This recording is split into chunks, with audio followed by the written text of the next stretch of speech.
来自南方都市报播报，近日甘肃新增一例湖北输入病例系持湖北绿码者一事引发高度关注。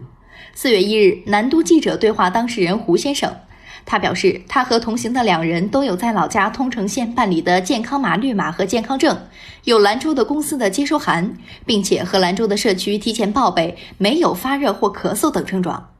3月22日抵达兰州后，按当地要求被送集中隔离。胡先生后经相关检测筛查确诊，同车前往的杨某某、李某检测阴性，无发热或呼吸道症状。